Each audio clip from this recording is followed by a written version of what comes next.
Hey, Ginger. She's my little gauge. If I'm doing well, she looks at me with admiration.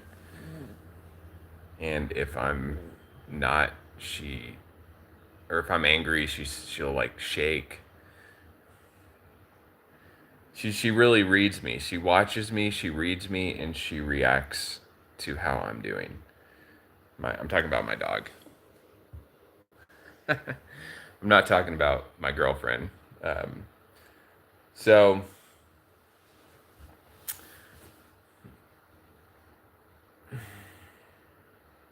we're gonna do this live a little differently.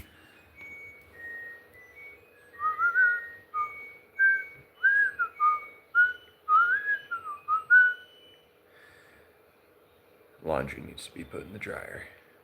Thought I'd kill some time while I'm doing laundry. Um, we're gonna do this live a little differently. I'm gonna talk about some things and then make breakfast. Usually I make breakfast and then talk about some things. But I gotta make coffee. I have to make some coffee. That's like priority right now. Put my clothes in the dryer.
All right.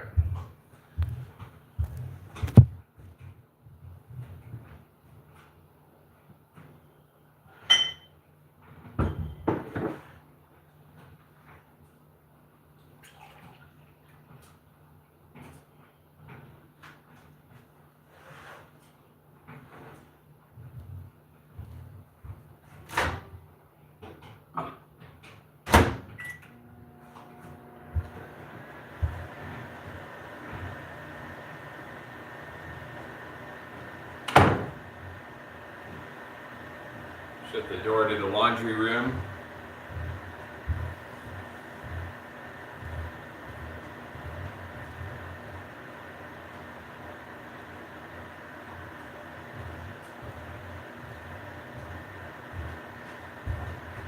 Oof. Okay. So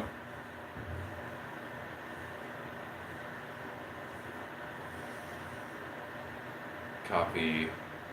Anyways, I dropped a 6-song EP called Five, and I dropped that EP a month ago, and it's been doing pretty well with streams and purchases. I've pretty pleased with it's good. I like it. I mean, as an artist, of course, I'm gonna nitpick on there's you know just very it's pretty much completely to my satisfaction. I would say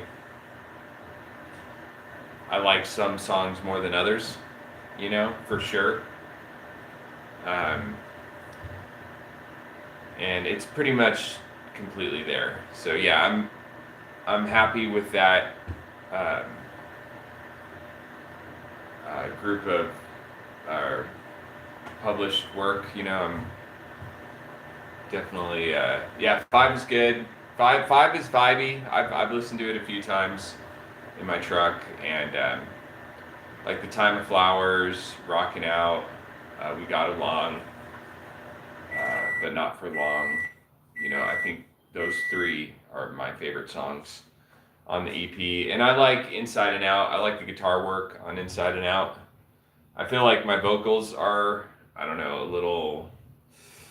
I just, when I recorded Inside and Out, I just got my Apple iMac and my little studio setup. So when I was doing vocals for Inside and Out, it seemed like, I don't know if I was like holding back or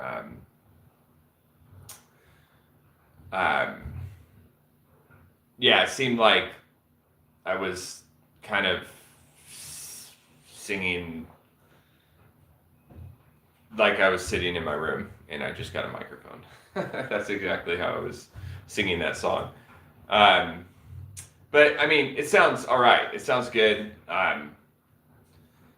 And I might be, hypersensitive on that, meaning if I re-recorded and re-recorded that song in the same studio I have in my room, it'd probably sound almost exactly the same. So a lot of that is just how my voice sounds, but I don't know. But yeah, I like the guitar work a lot and the drums. Daniel did the drums, my buddy Daniel in Portland, and the drums sound good.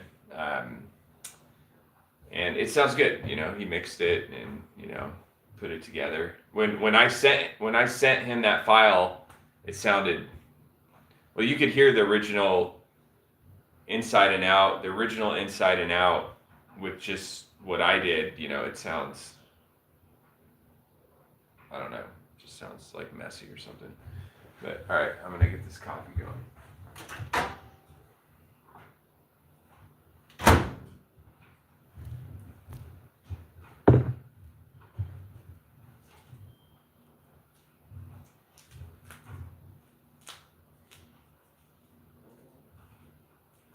Ginger's, she does that sometimes when I'm going live. Like, no, don't.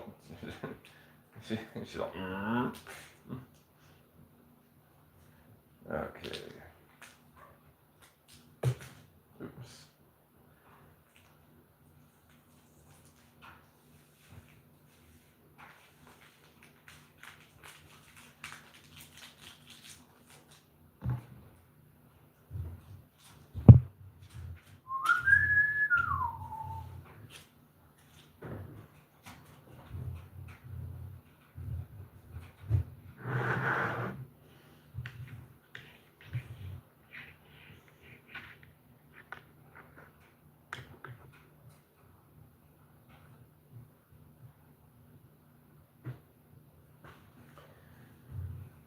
Okay.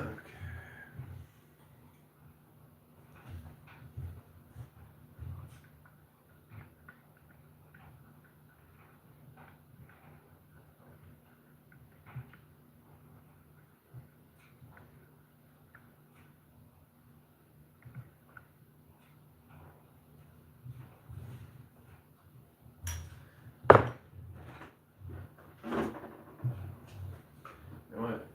I got some Italian zero sugar creamer. I'm gonna open this up. I go back and forth French and between French creamer and Italian. And so I've been doing French creamer for a little over a week now, so I'm gonna go ahead and mix it up and use some of this Italian creamer for.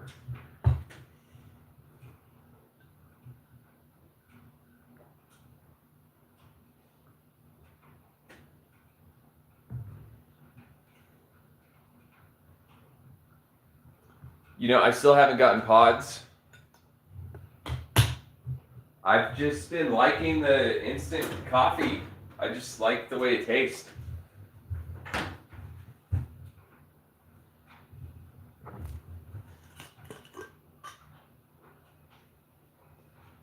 And every time I'm at the store, I'm like, should I get, some, usually get like the donut shop pods or whatever, Kirkland at Costco.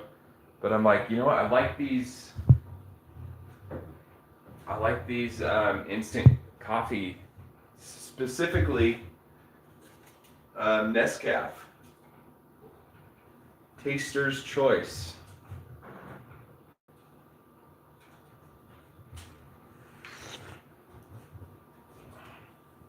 It's good. It tastes good. Ginger's looking at me like, are we gonna go for a W, or are you gonna be talking on your phone? Sorry, she doesn't even like me talking about her. She's smart. This dog she is so smart. She will smile when I talk to her or treat her a certain way. She smiles. She's looking at me like, shut up. Ginger, I'm having a coffee and I'm going over my topics. I need my coffee.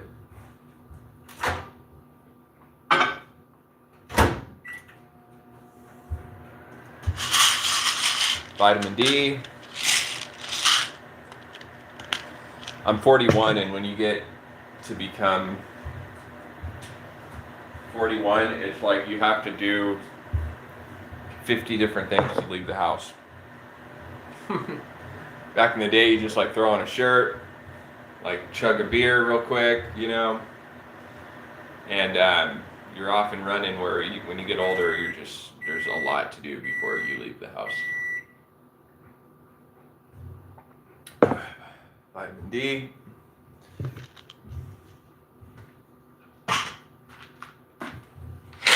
Vitamin C.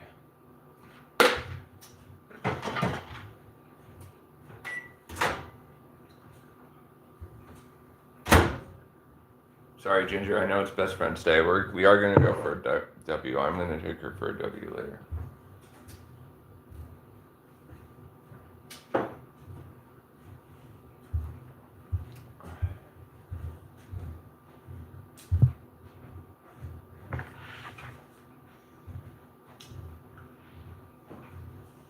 So, I dropped my 5-song EP. I'm sorry, my 6-song EP called 5. I dropped a single called Pity Party. And then I dropped a single titled Jenna's in a Paper Dress. It's like rockabilly, punk rock vibes.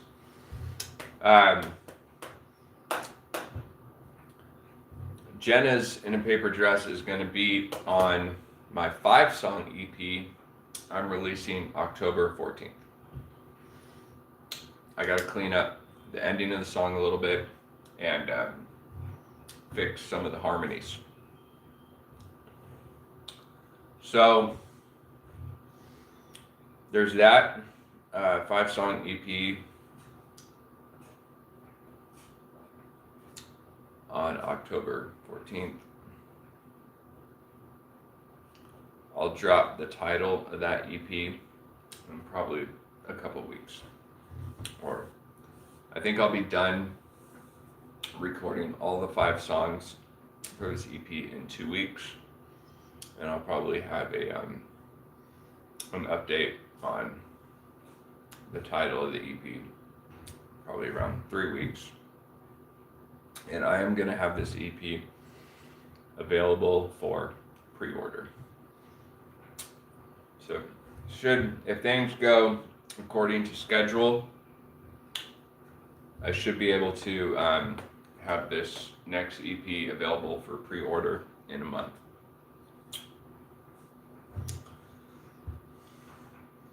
So,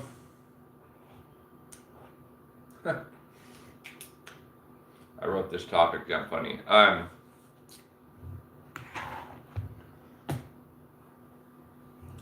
When you're following your passion and your path and what you like to do, sometimes you're going to have to discontinue relationships with friends and family.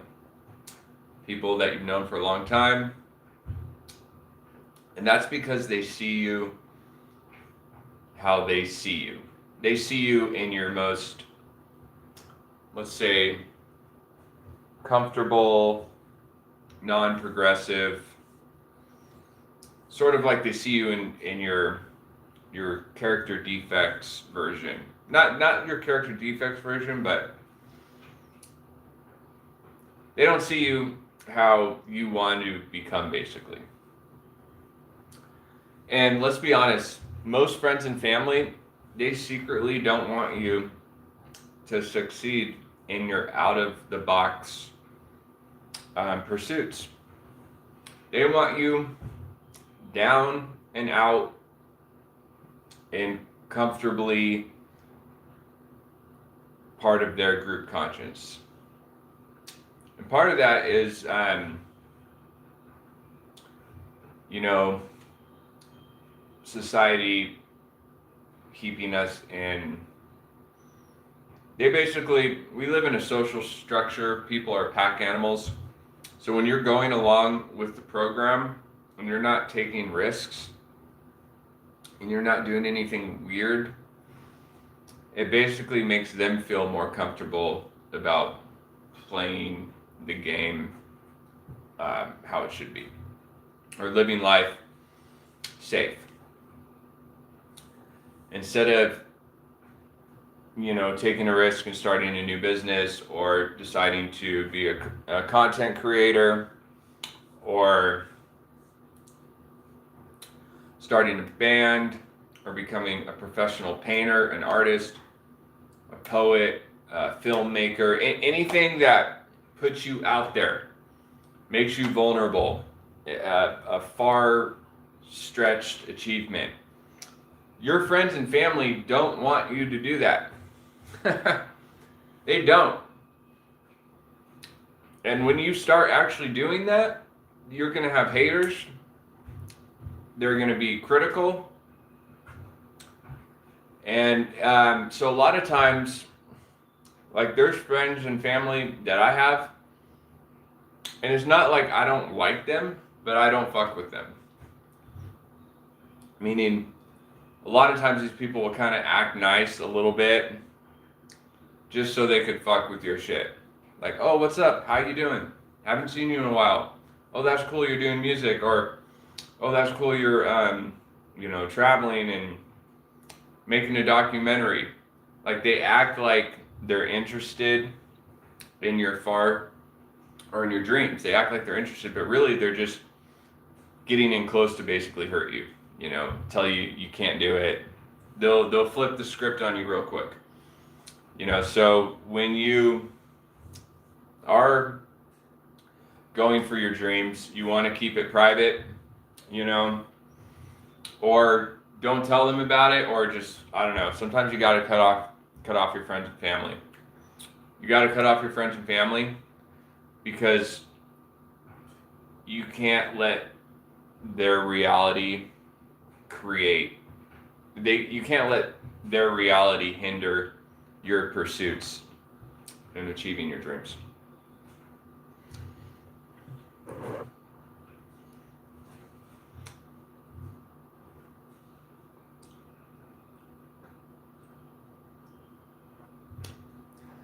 Even in the scene you're trying to make it in. So, like, I remember being in Christian bands growing up as a teenager. I'm gonna be like, oh, Trevor's like this. Trevor likes to date a lot of girls, or Trevor's this kind of guitar player. Trevor plays punk rock music. Trevor does this. They would, like, create a narrative for me, and so when I got into a lot of, like, glam music, like Bowie, T-Rex, Iggy Pop, started getting into other music, it's like people don't know how to accept that the narrative they've created for you isn't even real. It's just part of what they would like to think their reality and their group conscious. So breaking out of the Christian alternative music scene was one of the greatest moves I did in life, because I probably would have been more successful quicker, because when you're a Christian musician, you kind of have a built-in following. It's like, oh, he's a Christian. Okay, I'm gonna follow him. It's like it's easier. It's easier to make it. The Christian music scene is the fastest growing music industry in America. There's a lot of wolves in sheep clothing. A lot of these people are what's that word? There's a word where people, is it sociopath, or I don't know. There's a word where people will take advantage of a certain group of people or whatever, just because they know they can. Like there's people out there that aren't really Christians, but they're playing Christian music and it's their career choice. And they're like the farthest things from anything, and they might even tell you that, yeah, this is it. It's just easy pickings, basically. And they're actors, and a lot of times you see them on stage and they're talking out the side of their neck and they're smiling and they're grinning like they know they're just up there like bullshitting, and it's an easy way to listen. If you're in the Christian alternative music scene, it's gonna feed your ego the same as if you're playing secular music. So you might as well just play secular music. I got tired of writing or I didn't like singing Christian songs. It seemed weird to me. I never felt comfortable with that, and I would even tell people that, and that's why the Discarded, my old band, we started like songs like Away on Image, the album Image, 15-song full-length album Justin and I wrote. Like Away is a secular song, it's not a Christian song. I've got a lot of problems. That's another song. And I started writing a lot of music. We tried to veer off of the Christian. And what's funny about all the people that judged me for listening to secular music and starting to go to secular shows and drinking and whatever, smoking pot, all those people that were critical and judged me, they all ended up doing the same thing a few years later. So fuck you. I just did it first.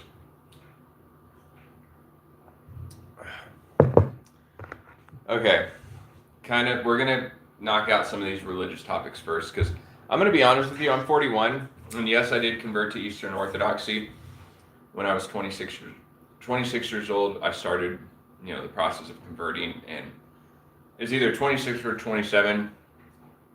I actually was chrismated, like legitimately chrismated in the Eastern Orthodox Church, technically the Antiochian Orthodox Church. So, but I did attend that church for over a year before I chrismated. I don't know why I waited so long. I don't know why, I was like so hesitant, I knew I was going to be Orthodox. I should have just converted right away, but I was attending a lot of liturgies. I had an extended stay at a monastery.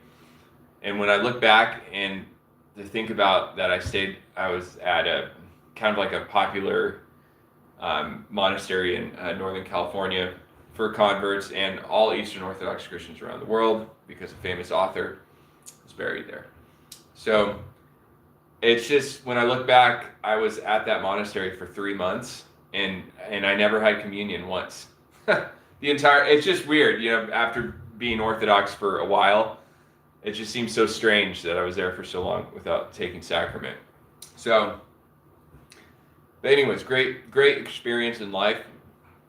Really, probably one of the best experiences I've had in life. And even though I was in Northern California, it almost felt like a world traveling experience, because so many pilgrims, people that visited the monastery, were from all over the world. And they would usually show up for 2 to 3 days. And so there's all these different types of people from all around the world showing up to the monastery. And so it had that hostel experience. I've talked about going to London, staying in hostels, and you're meeting people from all around the world. Okay. See, does that sound familiar? Jenna's in a paper dress. That beginning rhythm track, you could hear. I'm just basically hitting my notebook with my pen for some of that rhythm track. Okay, so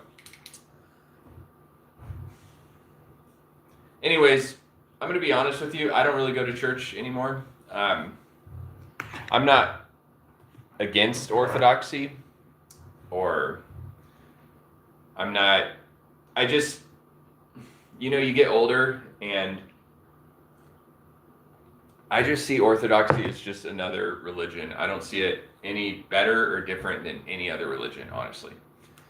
And I know that's kind of not a popular thing to say right now, but I'm just being honest. When I do go to church, I go to Mass. I go to Catholic church. Not because I like Catholic better than Orthodoxy. It's because it's way closer. I live out in the middle of the country, and for me to go to an Orthodox church would be like an hour drive, and there's a Catholic church that's way closer. So I go to Mass, and I probably go twice a year.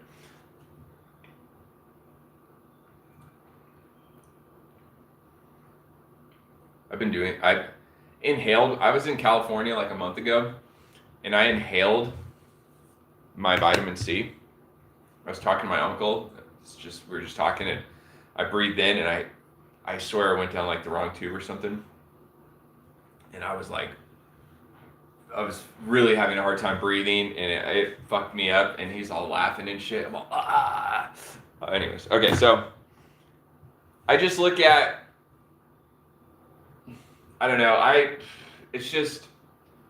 went to liturgy for like a decade, pretty religiously.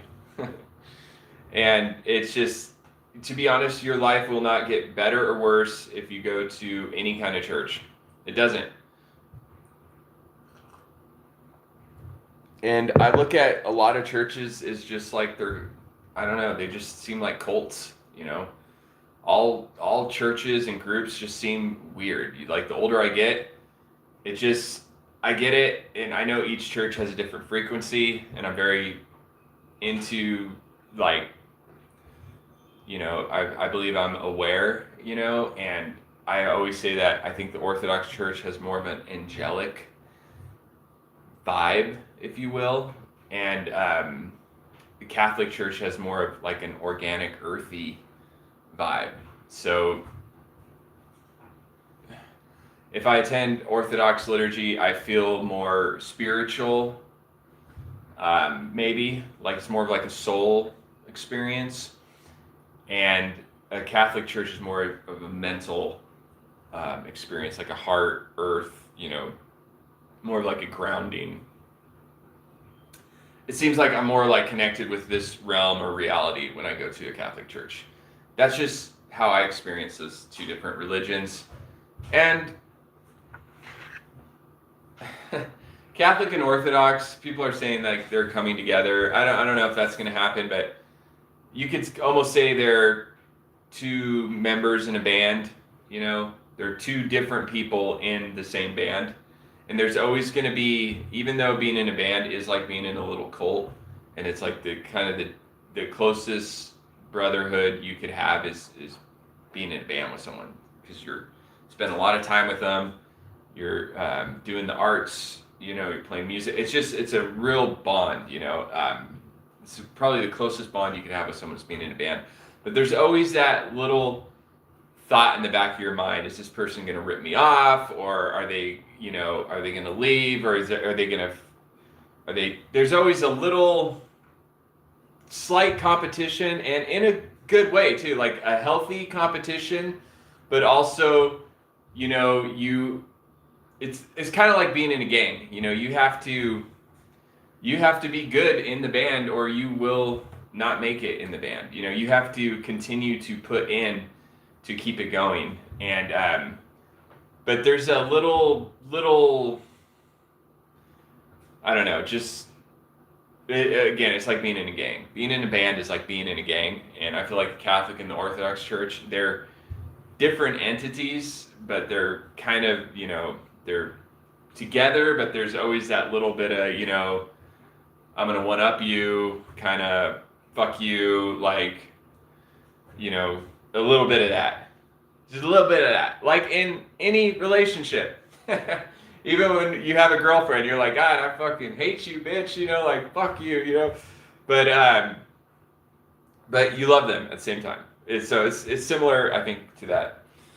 Um, so I will say, I think kind of one of the popular opinions on YouTube right now is like Orthodoxy is some like covert Russian infiltration kind of thing. I don't think that's true. I really don't. I think there's people that are unhappy with this country, whether it's political, corporations, culture, whatever. Okay, there's 100 different things that people don't like about this country. And I think when Americans become Orthodox, it helps them heal from disliking a lot of things with this country. So it's more like it's not like a takeover as much as it's a place to go. Um, people are a lot of Protestants converted to Orthodoxy. Just it's what happened. Um, I think it is kind of dangerous to do that, especially if you have sort of ancestral whatever. When you convert, a lot of that will flare up. So it's like I don't know, just you want to be careful. If you have a lot of roots in American and Western culture, and you have like a long lineage of basically being a Protestant, you might experience some negativeness when you become Orthodoxy. And then sometimes when people have, Catholic in their family and they convert to Orthodoxy, they don't have such a hard time converting for some reason. So you want to be careful, and I'm going to be honest, some of these Protestants that convert to Orthodoxy, they are batshit crazy. They're crazy. They're on YouTube and it's like they're about to kill someone, I mean, and I know you can't talk about Orthodoxy on YouTube without talking about Jay Dyer, right? Because he's the biggest Orthodox apologist. I always say it's impressive that he has over 100,000 followers and he talks about Orthodoxy, which is not a very popular topic at all in American culture. So props to you for getting so many subscribers, but I don't think he is some sort of Russian infiltrating person trying to convert the American people to like the Russia or so. I don't. I don't. I think those conspiracies are so far fetched. I think if Buddhism filled the void that Protestants experience and non-doms, I think if Buddhism filled that void that non-denominational Christians have, and that sort of disapproval with whatever's going on in the country, like I said, culture, politics, whatever it is, whatever issue they have with the country or whatever, I think if Buddhism was Christian, I know this doesn't really make sense, but if Buddhism was a Christian sect, I wouldn't be surprised if everybody converted to Buddhism, and then it's like, oh, is that some covert Chinese operation? So I think what it is people are sensing that our leadership is not aware of the well-being of animals, the corruption in our leaders with even morality. It seems like a lot of our leaders and our people in leadership roles and wealthy people and celebrities and stuff, a lot of them are on the Epstein files. A lot of our politicians, and so it puts a really bad taste in people's mouth that the people that we're supposed to be, it's hard to respect a country that's so dirty, basically, straight up. Straight up now, do you really wanna love me forever? Oh, oh, oh, or is it just a hit and run?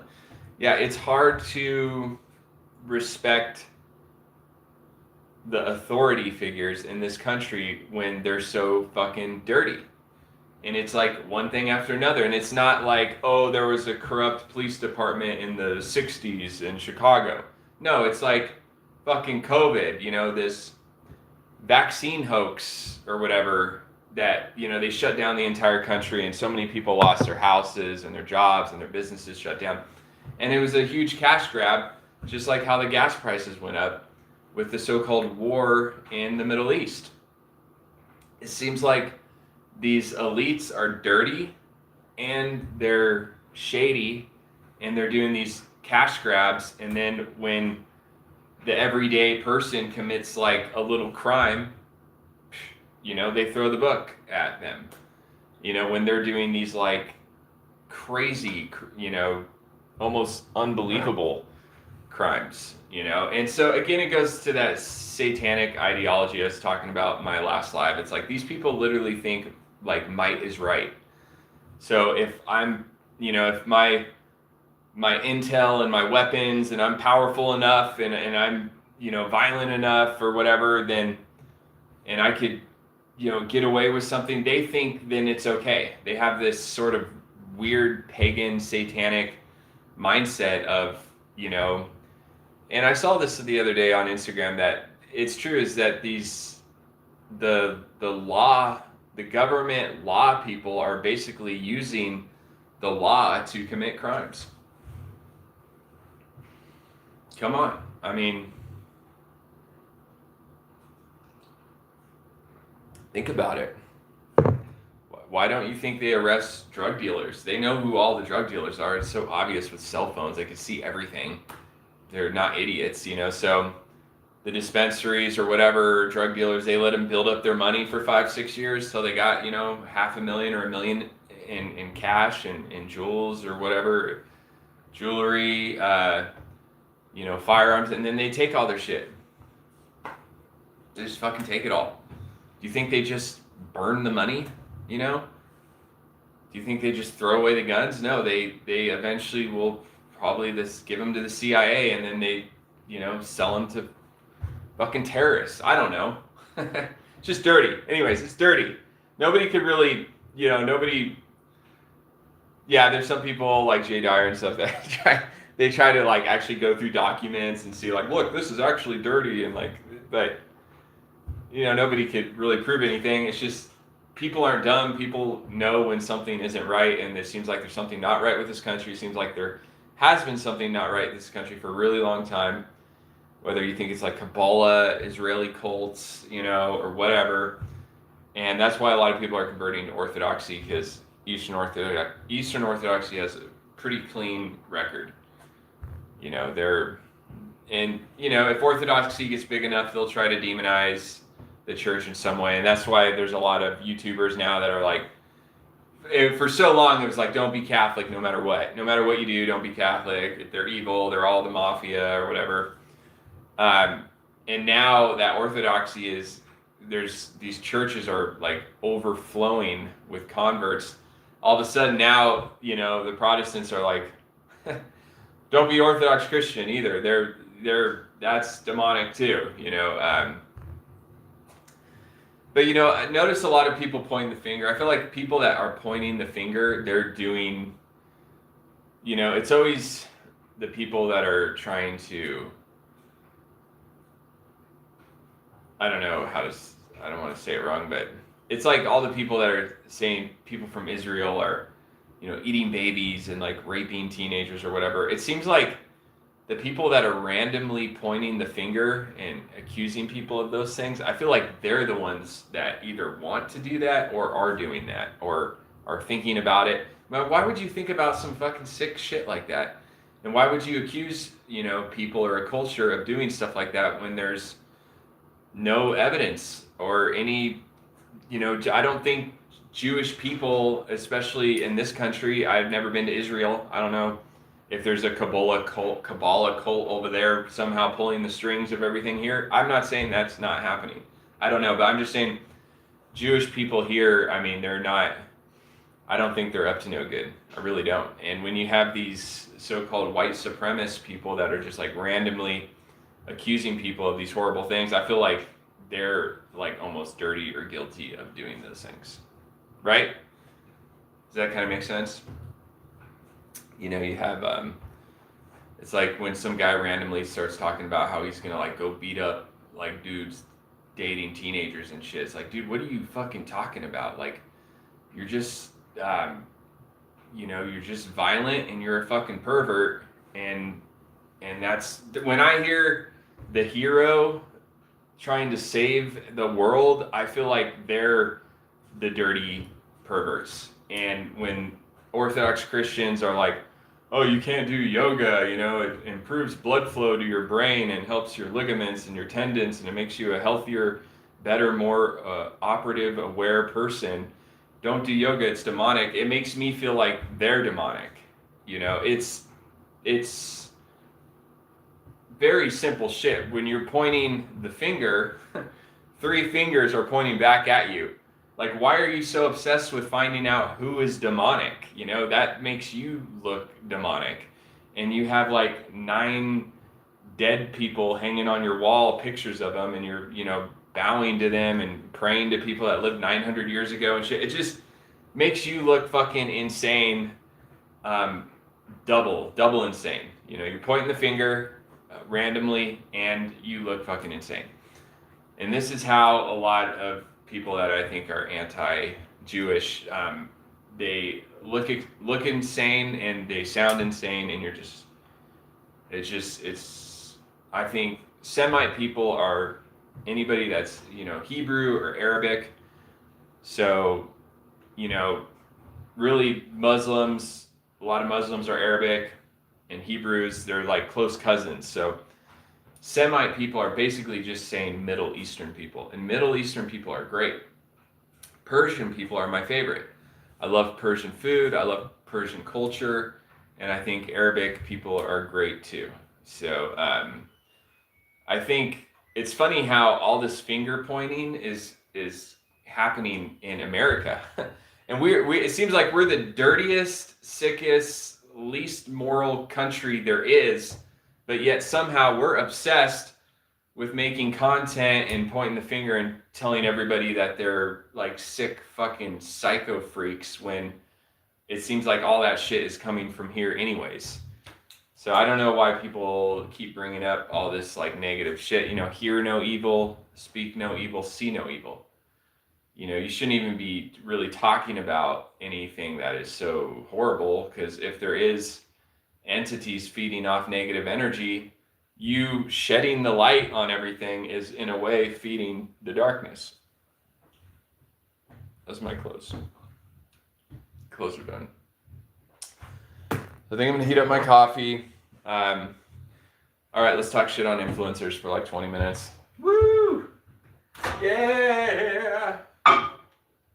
Yeah, I love these so-called truthers that, you know, their thumbnails are like satanic pentagrams and all this like occult shit, and they're like, no, stay away from the cult, it's so evil. It's like, dude, look at your content. It's all occult, brother. Oh my gosh. Again, that goes separating from friends and family. Separate from the church, you know, live your life. You don't have to pay 10% to anybody because they have the correct Abrahamic stories of some, you know, Jewish folklore has nothing to do with America, and somehow it's been adopted that like most of our religions were obsessed with learning and paying tithes to another people's folklore. Makes no sense. So you don't have to go to church or believe in any of this shit at all. You know, it's just we're programmed, we're indoctrinated to be like, oh, you got to go to church, you got to pay 10%. You're basically in this fallen, sinful state, and if you don't get correct, you're going to be punished. I mean, that's basically gaslighting. And just the Orthodox Church just does it, gaslights better than anybody. So these people that are prone to Stockholm Syndrome and religious abuse, they're like, fuck, I could get abused even better in the Orthodox Church. Heck yeah, man. Sign me up. Longer services, stricter, more accurate to biblical history and dogma. I could be better than other people. I could be more connected to the Creator in a better way. Then, yeah, man, I'm going to be Orthodox. Let's go. Let's do this.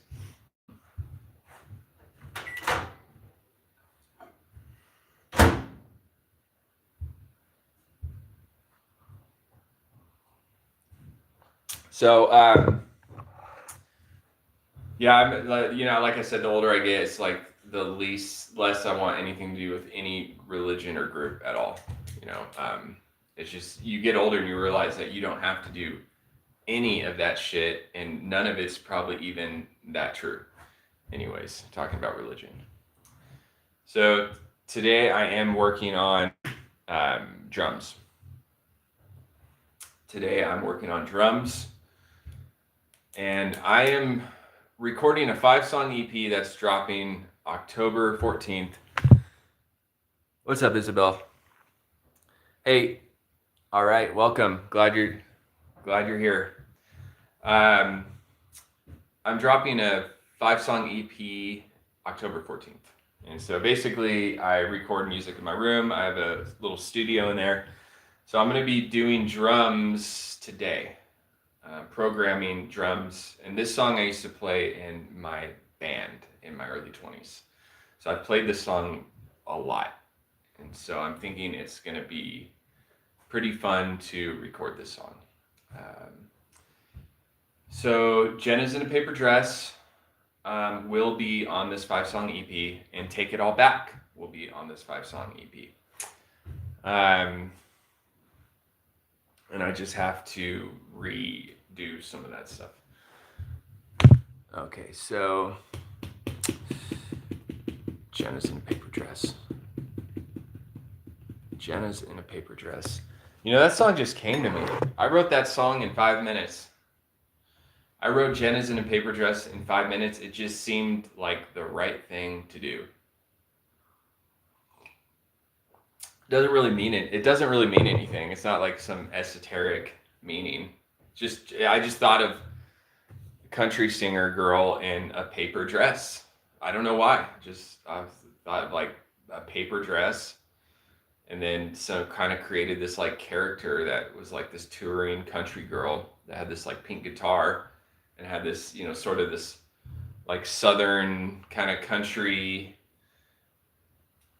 sort of essence to her, and just was like super cool, country artist traveling around playing music, before social platforms, like back in the day. I envisioned this, set in like maybe like the 60s or something, the 70s. So I do have to make some breakfast, and I always do this. I do this every day. Is I get all ready for the day, and then I basically go for a jog, and then take another shower and get ready. So it's just like, why don't I just go run first?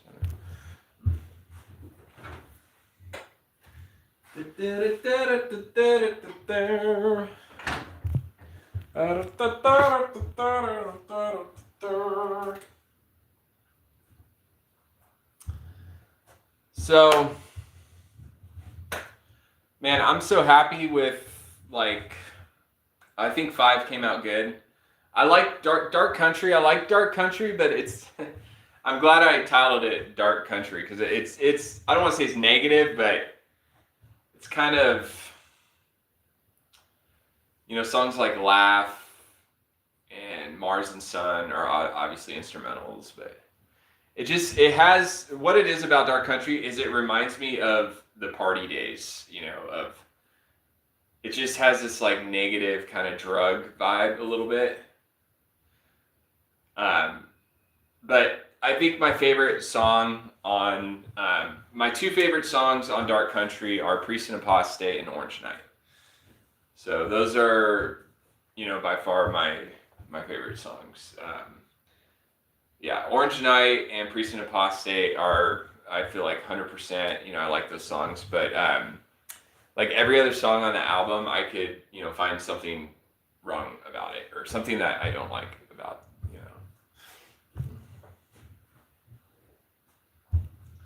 Yeah, so I am going to actually, start recording. You know what I should do one of these days is actually show you how I, program drums and how I record drums. I guess I could maybe do that today. I actually don't think I could do that because it's just sorry, I don't like giant fucking lights, right? Okay, so yeah, it's the way I have a specific process how I write music. I write music a certain way. And I record music a very specific way. So I don't feel comfortable showing people how I write or record music because I don't want to alter anybody else's process in songwriting. That makes sense? A little bit. Okay, so put a little, earlier today I put some butter in the pan and some avocado oil. So it looks like this butter's melted, avocado oil's good, everything's hot.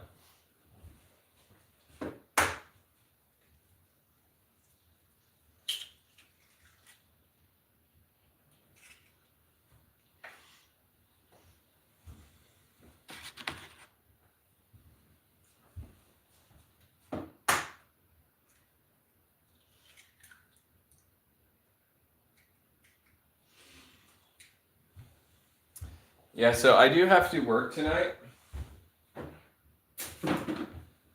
So I am working a night shift and there we go. I'll have, yeah, that light is okay. I just don't like the one right above my head. Okay. So I am working a night shift tonight. So I'm basically, my schedule today is I'm going to be recording. I'm going to be working on drums. This song, again, I used to play this with my band, Hold Me Like a Gun. I played this song 1,000 times live,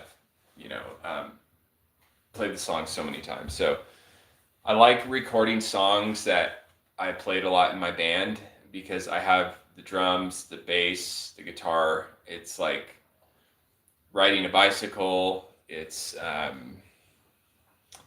just, I have these songs down. I play these songs in my sleep. So when I'm recording them, I do the bass, the drums, the guitar, the vocals, everything almost in basically one take usually. Might have to fix a couple little things, punch in a little, maybe one or two things, but basically I do everything in one take, and I could record a song and mix it and master it in basically 4 hours, do everything. Where other songs like The Time of Flowers and Rocking Out, like these songs I did not play in my band, so I more or less was, when I was recording these songs, I was almost writing them at the same time, almost as, recording them.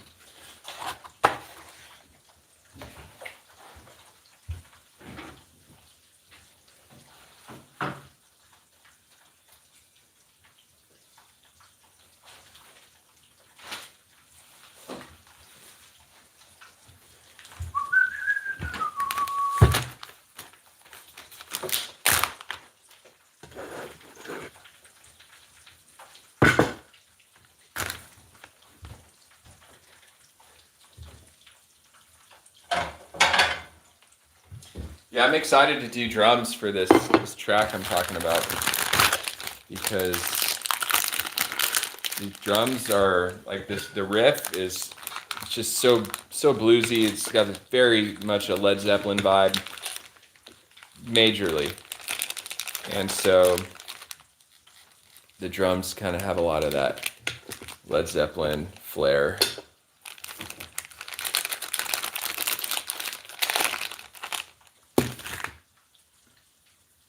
Jeez.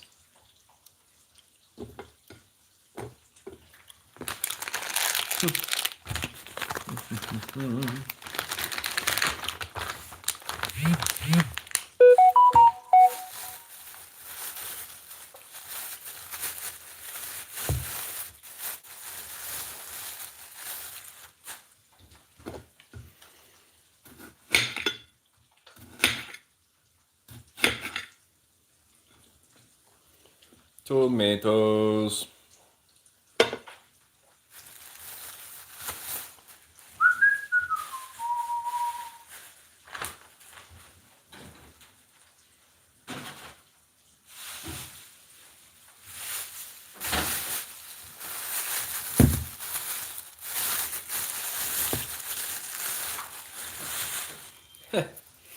Yeah, I don't think influencers make as much money as they want. See, they want to paint this life like they're just traveling around and vacationing with all the other wealthy people that are vacationing, and nobody works, and it's just not a real representation of how life is.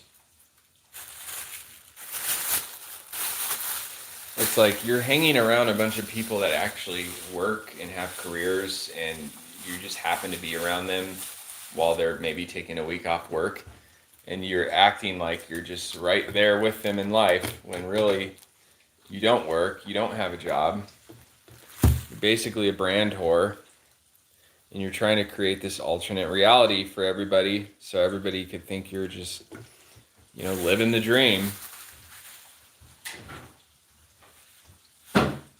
Basically, influencers want to get paid for just vacationing and doing nothing. They want and respect. You can't respect someone like that, A lot of the young people are so ignorant. They don't know how things work. So why are you going to respect someone that doesn't do anything, I know it's kind of appealing. Like back in the day, it was all about rock stars. Like people are like, oh, they just play music. They don't work or anything. They're just playing music.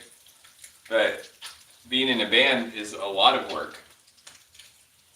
It takes a lot of work to write music, to record music, to perform music, to drive around, set your gear up. It takes a lot of energy and focus. So people kind of figured that out, that it is a lot of work to be a musician. But to be an influencer is not, again, you want to get paid for just, they want to be respected and worshipped for just living, basically.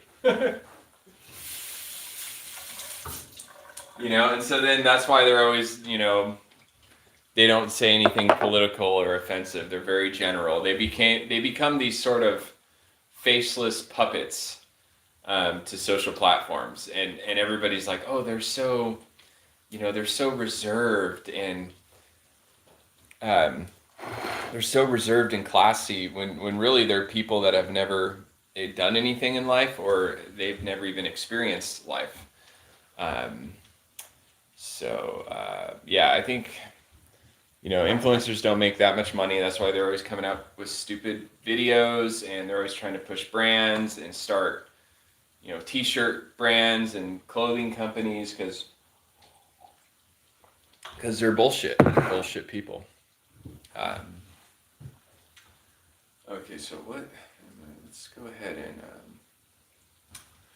salt and pepper up.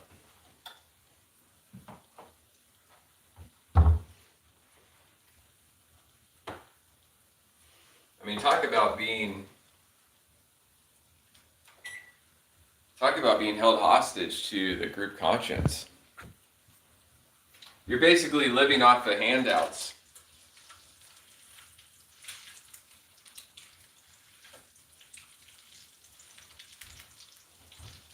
Not all of them. I know there's some.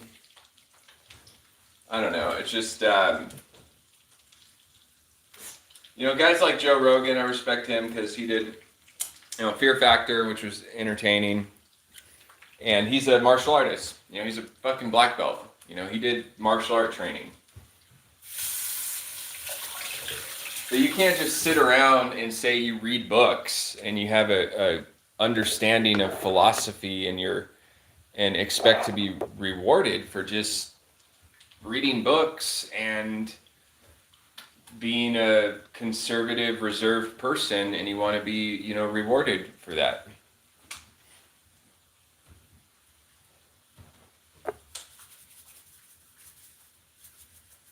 You got to put in the nitty gritty. You got to get right down to the real nitty gritty. 1, 2, nitty gritty. Some folks know about it, some don't, some don't. Some people talk about it, some don't, some don't. You gotta get right down to the real nitty gritty. 1, 2, nitty gritty. Oh.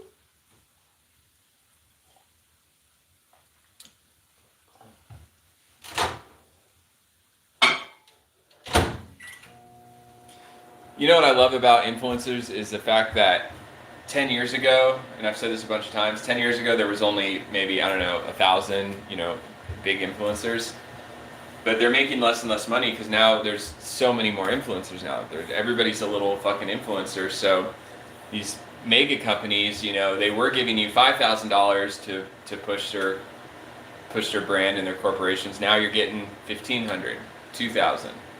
Shit, no, $2,000 doesn't go very far.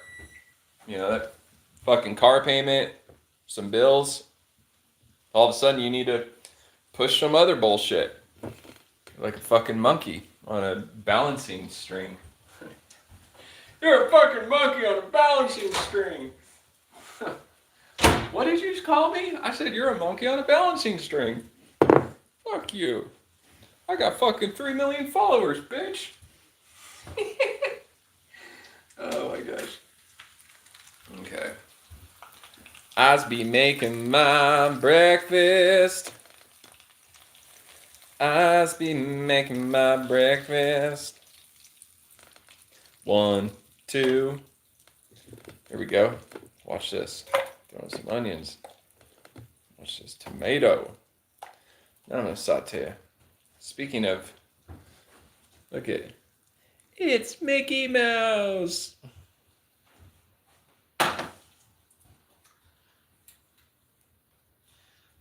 So I used to do actually a lot of crap when I was a kid in the entertainment industry. I was never like a celebrity kid, don't get me wrong, at all. I was really shy actually, but I did modeling. I modeled for Nordstrom's multiple times. I did print work for amusement parks. I did a commercial, and I did theater. I did multiple theater shows. When you do theater, it's a whole thing. Like, makeup, you have to rehearsals, and then you do like 3 or 4 shows on the weekend, and the play would be going on for like a month or whatever. So it was like a 3-month thing. I did Cinderella. I was a King Mouse. Doing big things, y'all. Yeah, but really though, and it was fun because when I was doing theater, I was whatever, like 9 or 10 years old. I was 9 or 10 years old, but I was hanging out with all these actors that were 16, 17, 18 years old. So it was fun, doing theater kid. I'm a theater kid.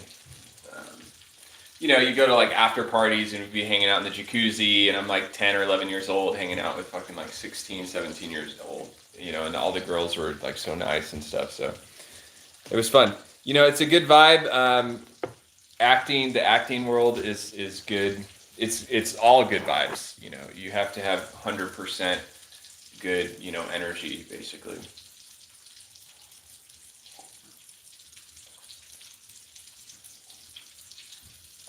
Everyone's there to make the magic happen. That's what it is. And you're part of the magic. You feel the magic. You're giving and receiving magic, and it's awesome. The show must go on.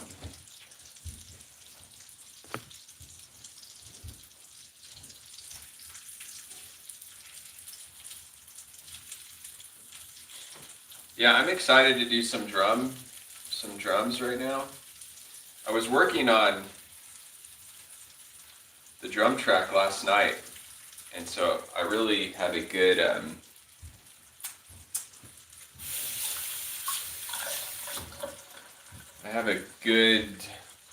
foundation to this drum track. This song's probably going to be maybe 2.5 to 3 minute song. It has this very Beatles rock and roll pop vibe, you know, this very late 60s kind of grimy punk rock pop vibe. And I probably, you know, did kind of a lot last night with the drums, you know. I wouldn't say I'm halfway done with programming the drums, but I'm almost, you know, halfway done. So I've probably got about 2 to 3 hours left on the drums, and I have a scratch bass track, you know. And it's not terrible, it's not awful, but I am gonna redo the bass, and I've already armed a track. I already have the second bass track ready, I have the track there, you know, nothing's on the track, but it's ready to record. So I've already armed a track.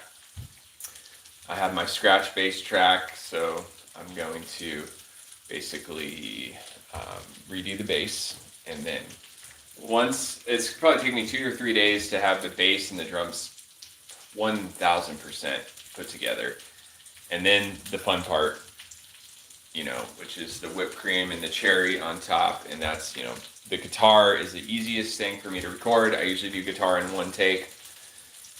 I've played this song 1,000 times before, so I'm going to do the guitar track. I'll probably do all the guitar on this song in like an hour, and then vocals. So guitar and vocals is fun.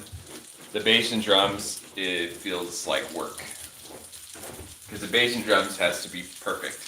But the guitar could be vibey, and same with the vocals. Ginger, why are you scratching the carpet? Out of nowhere, just randomly started scratching the carpet.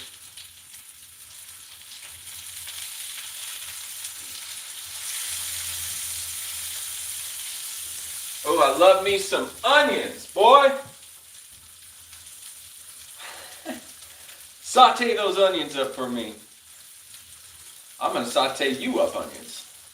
We're gonna put some black pepper on my onions. Man, I love me some Creole food. You know, I'm technically like 3% Creole. Literally. I have a great-great-grandma that is black French, you know, Creole. So I got some of that in me. I love a lot of butter, salt, and pepper.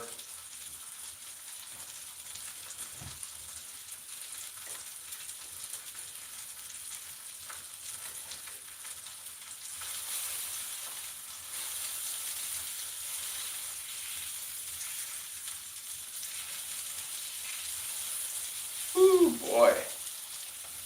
This looks fucking bomb.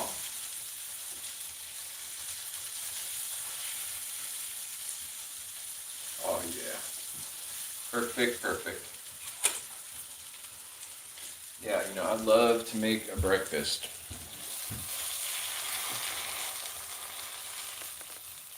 Come on. Come on. Some people talk about it, some don't, some don't. Some people know about it, some don't, some don't.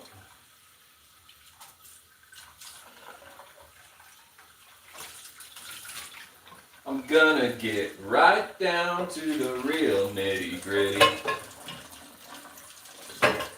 1, 2, nitty gritty.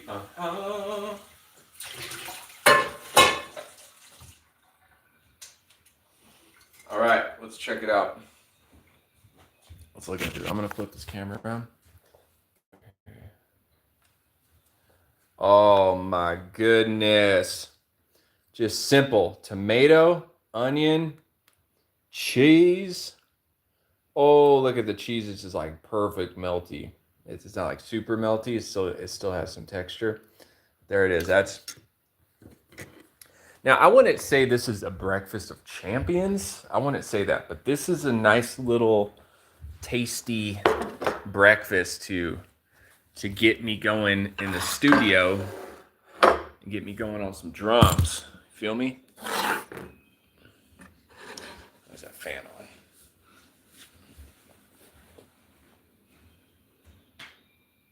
Gonna get right down to the real nitty gritty.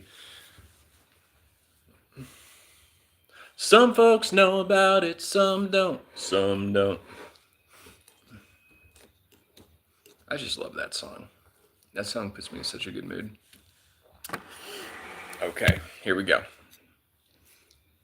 Egg. Just good. Onion.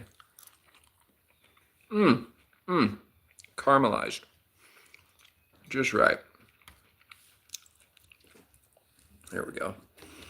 So tomato,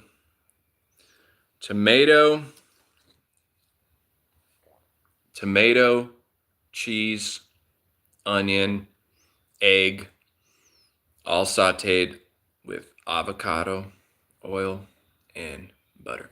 Just bam, bon appetit. Damn, that is good. Every time.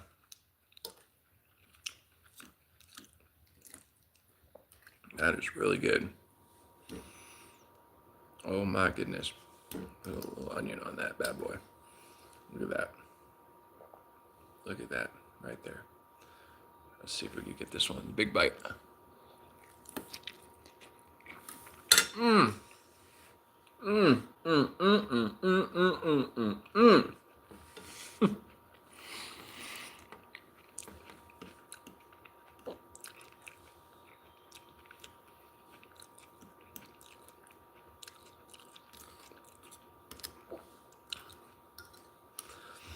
You notice like the darkness, even at the Eastern Orthodox Church, you just feel this like this thing that's just over everyone.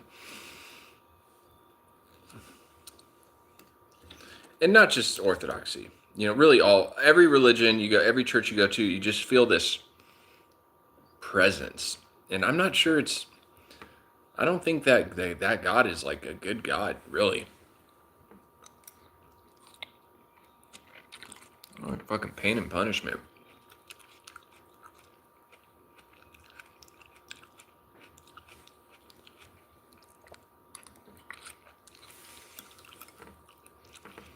Religion is basically telling people that they are unable to be healthy and moral people, and they need religion.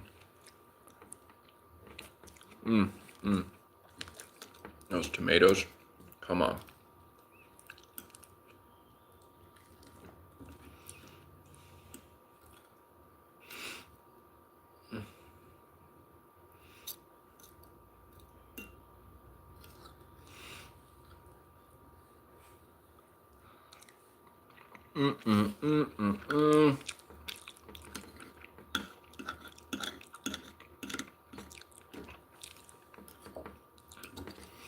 But then there's people that make government their religion and God, which is even more fucked up than being religious.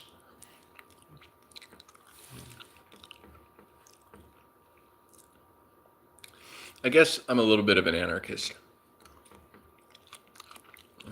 I think everybody has the ability to live off the land and be decent people without being part of any establishment.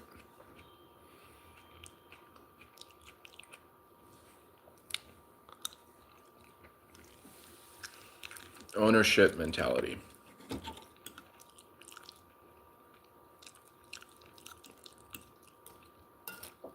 Then you have Orthodox people say, well, that's ideology, that's unrealistic. There's always evil people out there that are going to do harm to others if we don't have an established religion and government. It's like, dude, again, with the negativity, it's always fear propaganda. That's what religion is. Religion is a lot like the mafia. They create the problem, and then all of a sudden, they got the solution too. How fucking convenient. And then you always have to end up paying for it, literally.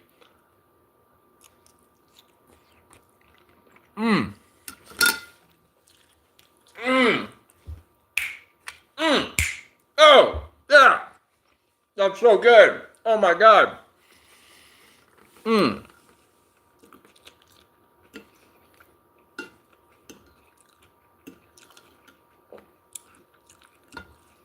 Damn, that's good.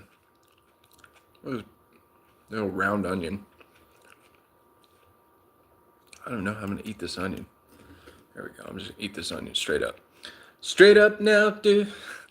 Straight up now, tell me, do you really wanna love me forever? Oh, oh, oh. Or is it just a hit and run? Do, do, do, do, do, do, do, do.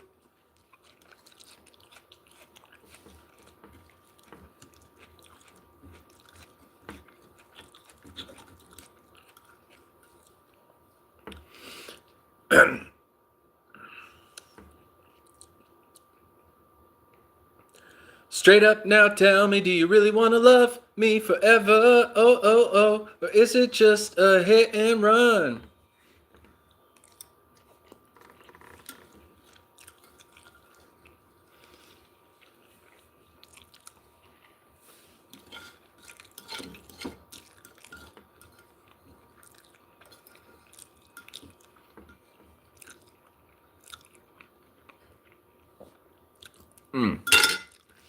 Thank you to everybody that's bought in my EP, streamed my music. Appreciate it. My goal is to live off my music. Absolutely.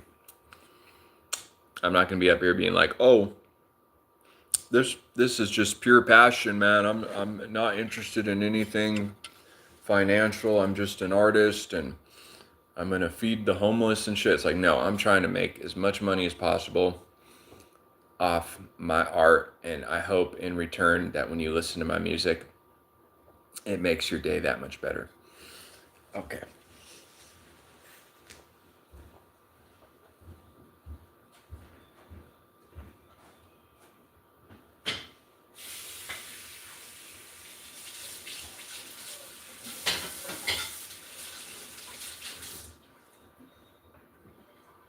Damn, that was good.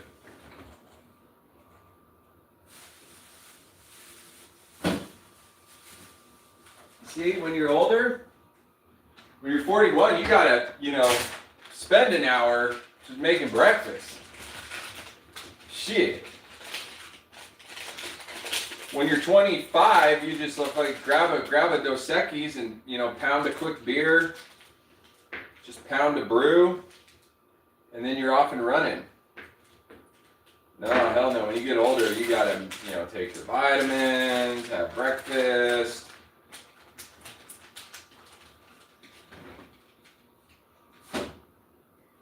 Living on that beer light. Just the beer light to guide us. Ziggy played guitar. Making love with his ego. Ziggy sucked up and blew his mind. With just the beer light to guide us. When the kids of them had to break up the band. Ooh.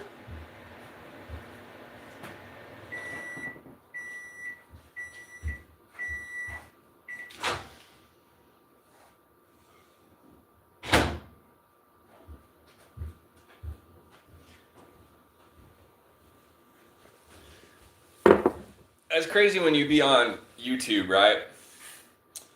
And you be watching someone's live and shit, and they're talking about some stupid ass shit. And then you be scrolling on Instagram, you do a few things, and you're on YouTube again like an hour later, and that motherfucker's still talking. Like, damn, dog. Well, you got like something to do?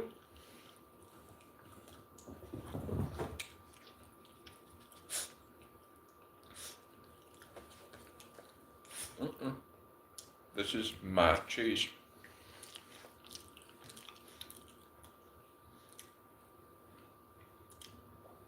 No, Ginger. You've been eating like crazy lately. You've been eating all this chicken and human food. I'll get you some dog food. I'll get you some good the good dog food that you like. Nope. Nope. No, no, no, no, no, no.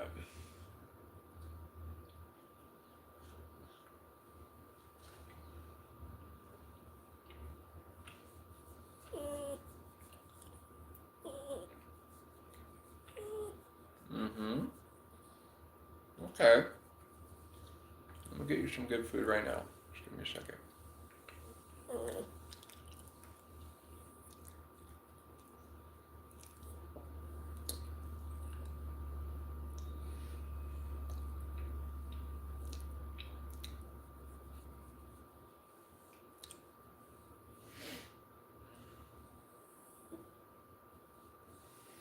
I think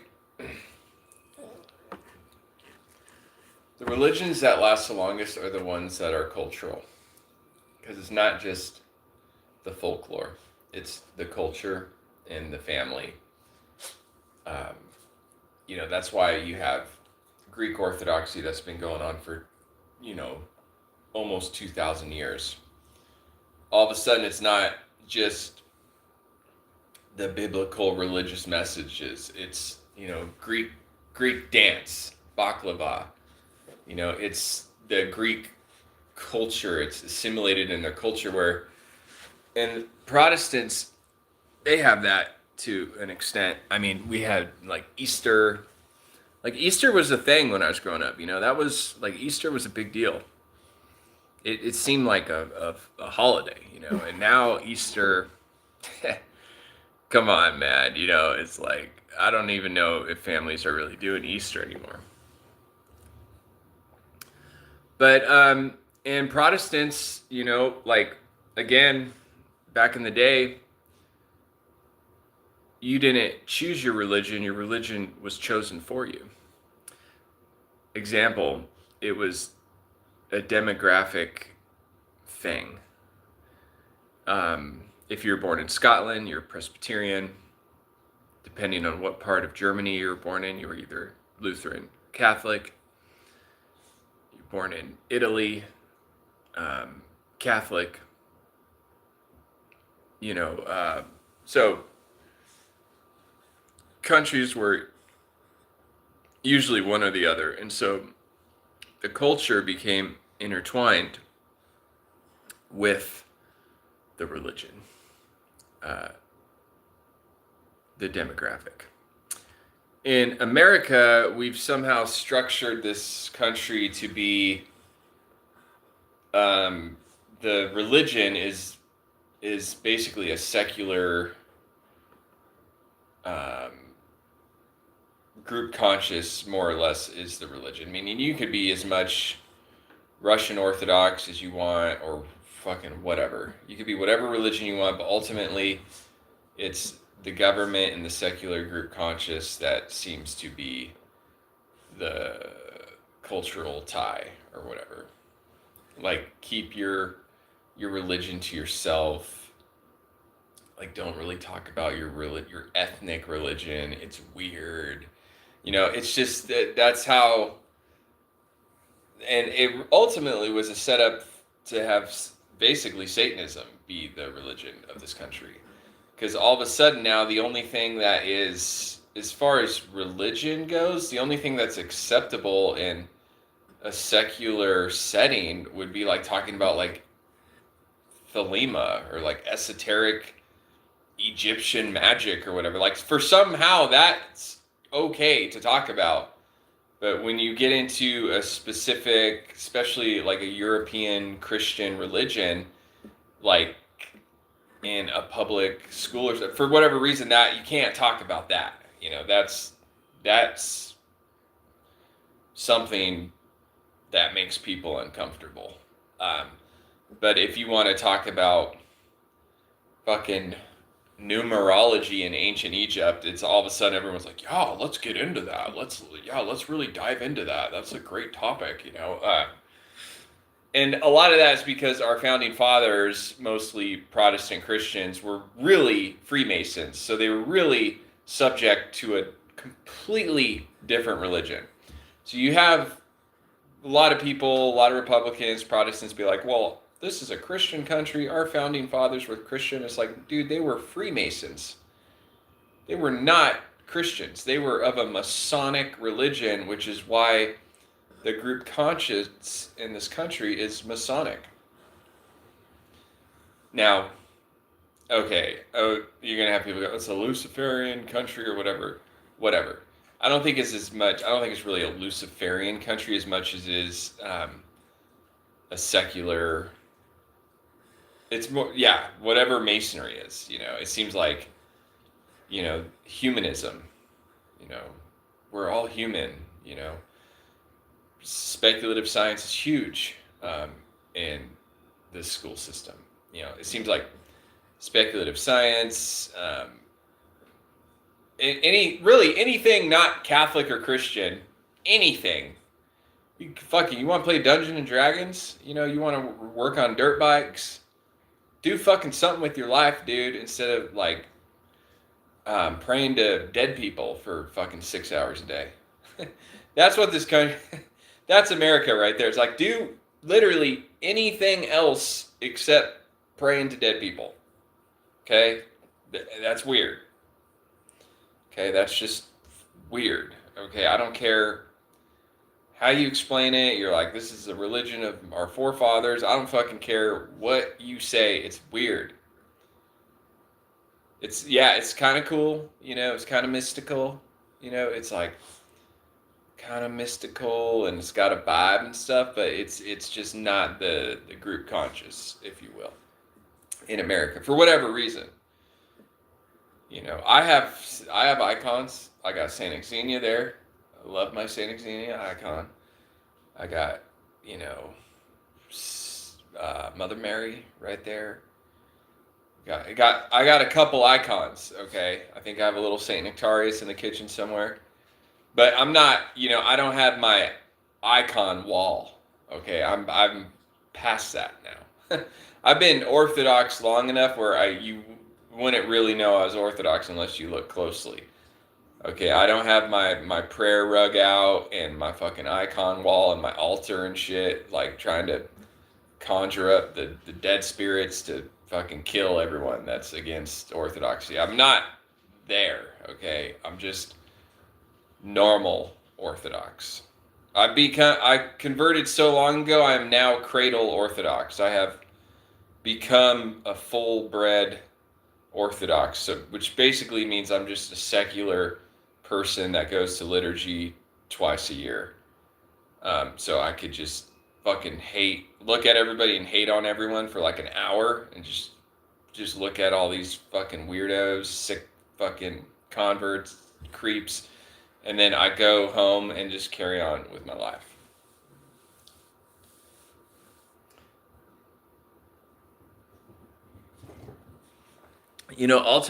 Ultimately it's a pitch. It really is. You have, in every Orthodox church, there's 3 or 4 guys or girls that are just so Orthodox that whoever they're talking to, they're gauging how Orthodox they are and what can they say to them to bring them more into liking Orthodoxy or supporting Orthodoxy. So they're these like, it's like kind of true though. Every church has like, basically there's a couple ladies and a couple guys that just keep the whole fucking church going. Everybody else really doesn't give a shit that much. And these people are, the pillars of the church. And as soon as they start talking to you, they figure out if you're a convert, if you're married, if you're going, so like they're trying to figure out you, and then they try to say a little something to fucking chop you down into your place and somehow rope you into the church more in some way, and you gotta wonder, like, are these people, even human at this point? I mean, you get so wrapped up into a religion, any religion, you just, I feel like, what's weird about religion is I feel like Buddhism is the only religion that when someone is fully religious about their Buddhism, it doesn't seem weird or evil for some reason. It's just like all the other religions. When someone's very religious in their religion, it seems much, but for whatever reason, when you see like Buddhist dudes in orange robes, and when you see hardcore religious Buddhist people, or even normal people out in society that are, Buddhist, it just doesn't seem like much, or it doesn't seem, you know what I mean? Isn't that, it's kind of weird. I think it's because when your religion is older than 4,000 years, it's so fucking old that it doesn't seem like a movement, a pitch, a folklore. It doesn't seem like that, So like a lot of, Judaism, it's just like so fucking old that it's not offensive. And same with Buddhism. And Orthodoxy's like has like half of that, meaning people that are cradle Orthodox, the Orthodox Church is so old it's not really intrusive to people that are not Orthodox, or they almost look at it as in maybe a museum status or something, like, oh, that's a neat chunk of history, But I feel like any religion that has sprouted up in the last 500 or 600 years has this pitchy, like it's a pitch, it's a movement, cult kind of vibe to it, and that's a lot of religions. Most of the religions we have in America have sprouted up in the last 600 years. So you have this kind of, I don't know. I mean, could you imagine, joining one of these religions that just came up in the last 300 years or something? You're basically joining for a social network, more or less. They seem like safe, clean people that you could spend your time with, and have a social setting that is, that's they're basically fraternities, more or less. I think most religions, that are newer, are more like just fraternities. But yeah, it's too easy to not be religious in this country. The way this country is sort of structured in the frequency, you're almost better off not being part of any religion. Because unless you have a shitload of money and you have a lot of fucking time on your hands, then yeah, join a religion, pretend you're helping people because you fed the homeless once time in a year, after, yeah, okay. If that makes you feel better about having way too much and not having any sort of insight about anything that actually matters, if, joining religion and feeding the homeless once a year makes you feel okay with yourself, then, well, join the club, because that's, I think most religious people are there,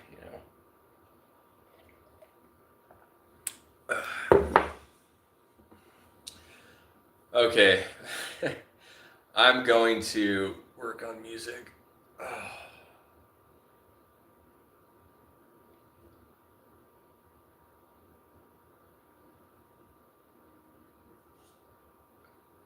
Yeah, I'm going to be working on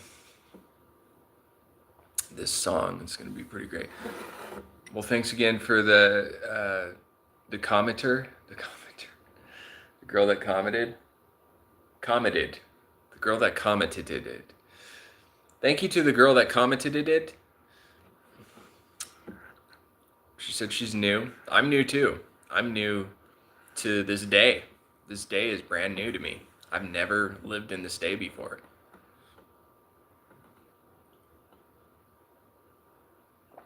The great thing about becoming aware is you basically realize that I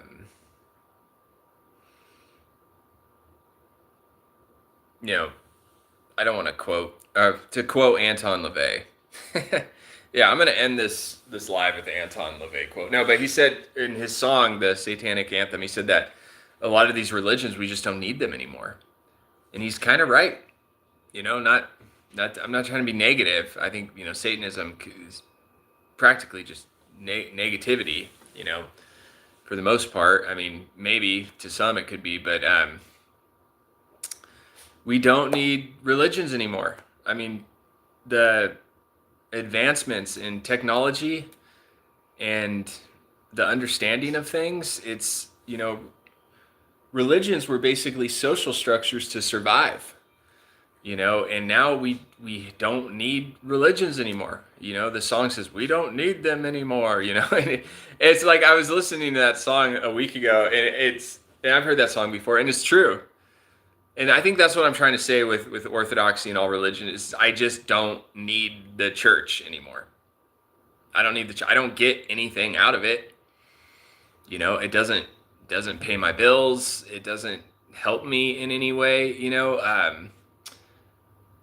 So, and I just don't think really. I think mankind needs to be more focused on treating animals better than trying to figure out which religion is correct.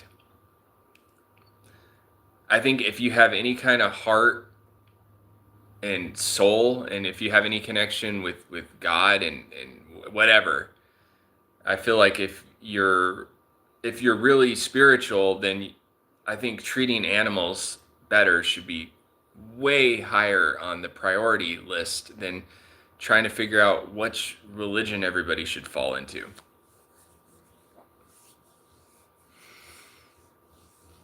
Because it does have to do with, suffering brings bad karma and energy. I don't know if I really believe in karma, but it's not good. I know that. I will say at least Orthodox Church does have maybe a 2 or 3 month, fast, give the animals a break. That's good. And I'm not even saying don't eat animals. I'm not even vegan, but I think the animal consumption should go down like 80% for our own well-being too, not just the animals, but for our own health. And we should have a law only slaying animals to eat them when they're really old. And I know vegans are gonna be like, well, what some fucking killed you when you were really old? It's like, no, I get it. I'm just trying to help. Okay, so if animals are really old, you don't want their meat to go to waste anyways when they could nurture other life. So it's the circle of life. So I think an animal should be free and with its herd, living freely on the land, and then really late in life, instead of the meat going to waste and just decomposing or having, I think humans could benefit just like the Native Americans benefited from every part of the animal. I think putting these laws into place is so much more important than any kind of religious duty. And a lot of the shit that it seems like, I don't know, it's just so much energy on these topics that are just weird and negative, when all this energy and mental focus could be going to helping Earth and us, utilizing the resources in a non-corporate way. Basically, everybody could live off the land. Nobody has to. We don't owe anything to be alive, and that's how the system makes us feel. Like you better start repenting and fucking working and going to church. You fucking owe.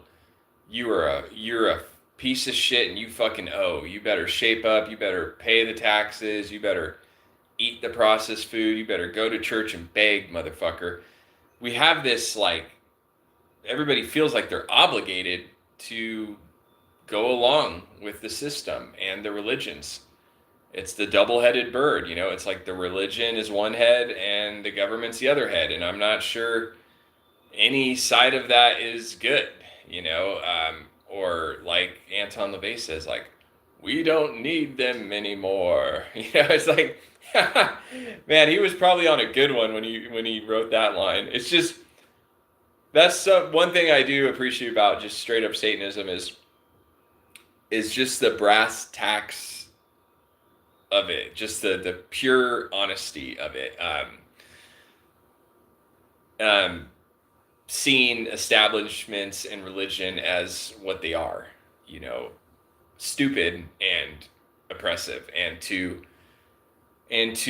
make fun of them, and to be vocal about how stupid these religions and uh, institutions, corporations are, you know, and fucking say something about it, you know, and start getting people's brains spinning the fucking other way.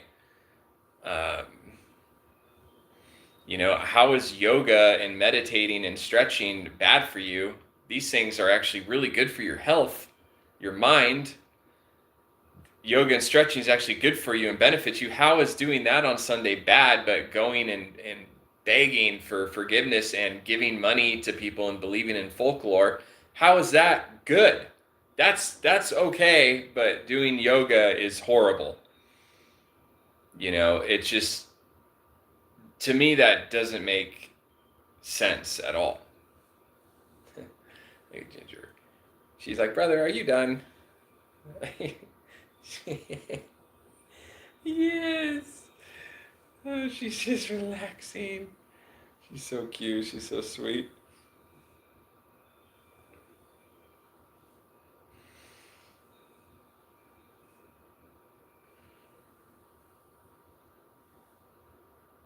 So ultimately, it's like what this rabbi said, and I won't never forget it. You know, I forget what's his name. It was good. I follow him on YouTube.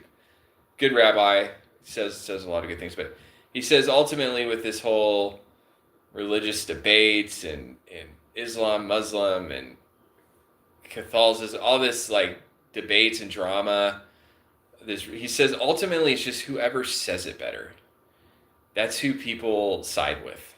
Meaning that's his way of saying like none of this shit is even fucking real. But whoever says it better, then people are going to side with that because it's going to make sense in their mind.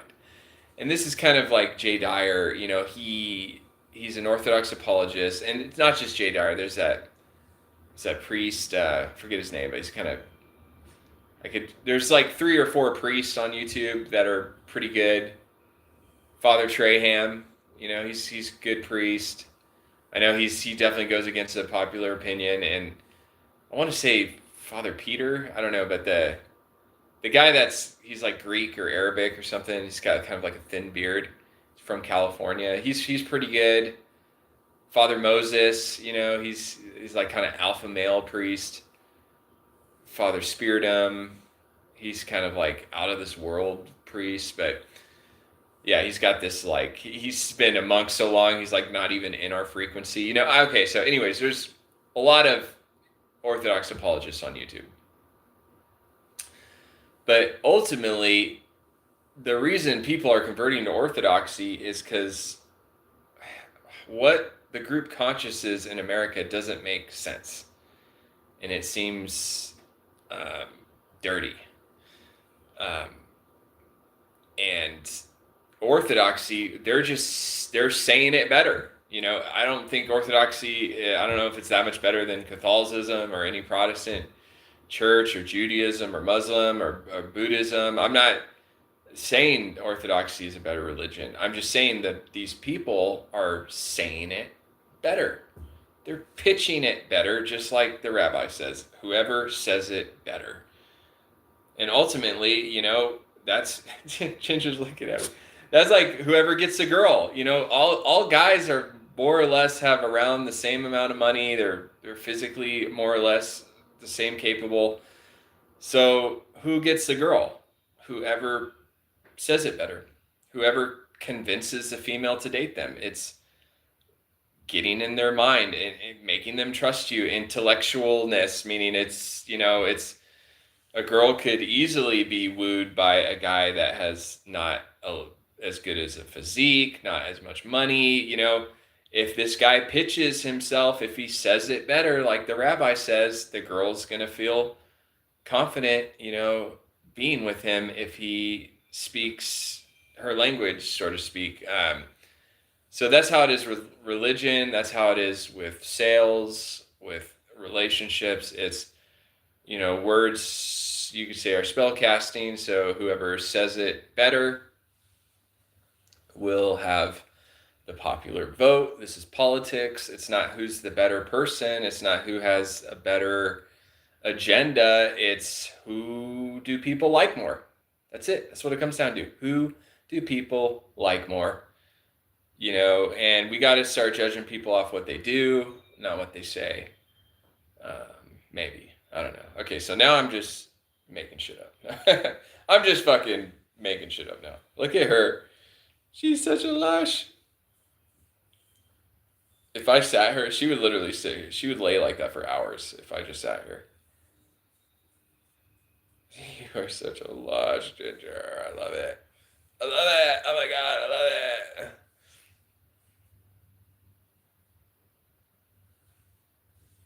She's chilling.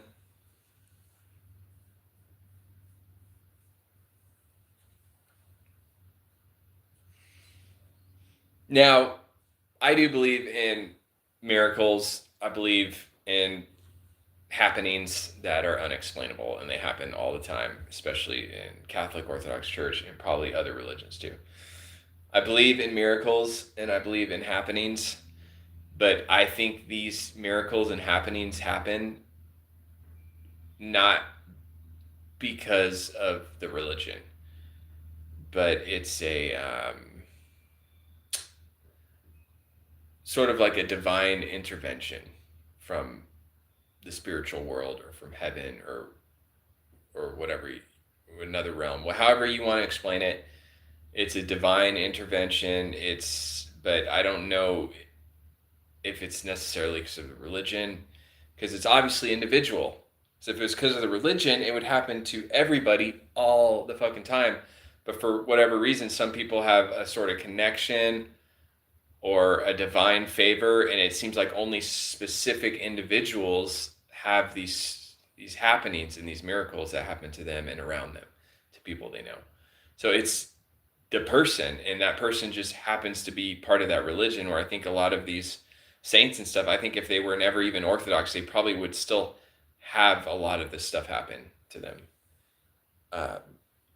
It probably the same stuff would happen. It just wouldn't be recognized by the church. If one of these Orthodox saints that we've had in the last 200 years, if they were Catholic and all that the stuff happened to them, then they would be a Catholic saint. Or if they were Buddhist, if they were Muslim, if they were part of a different religion that had the same happenings, then it's clearly an individual. I don't know. I feel like such a heretic saying that, but I'm just trying to think outside of the box and trying to think realistically. But yeah, but maybe not. Maybe not. If one of these Orthodox saints we've had in the last 200 years, if one of them, if they were Israeli, if they were Jewish instead of Orthodoxy, maybe none of the miracles would happen. I don't know. Maybe it is because of Orthodoxy. I fucking don't know. I don't know. But you so cute. Look at how sweet she is. She's so sweet. You are so sweet.